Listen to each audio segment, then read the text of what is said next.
गुजरातहून बंगळुरूच्या दिशेने जात असलेल्या GJ06 AU 5073 या ट्रकच्या चालकाच्या अतिवेगाने आणि निष्काळजीपणामुळे झालेल्या साखळी अपघातात सीमा सुरक्षा दलातील जवान जागीच मरण पावला, तर त्याच ट्रकने आणखी एका अँब्युलन्सला धडक दिल्यामुळे अँब्युलन्स चालकाचा मृत्यू झाला. हा अपघात निडगुंडी शहरातील बस स्थानकासमोर आज झाला.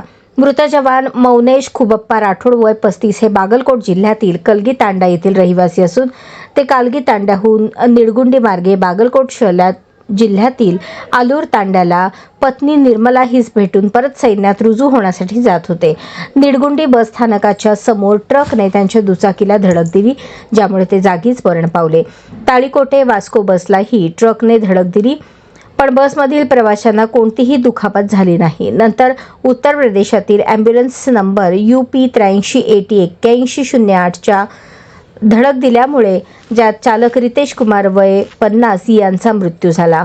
ट्रक चालकाच्या अतिवेग आणि निष्काळजीपणामुळे हा अपघात झाल्याचे प्रत्यक्षदर्शींनी सांगितले.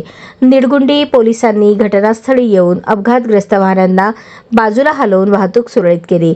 निडगुंडी पोलीस ठाण्यात या प्रकरणी गुन्हा दाखल करण्यात आला आहे.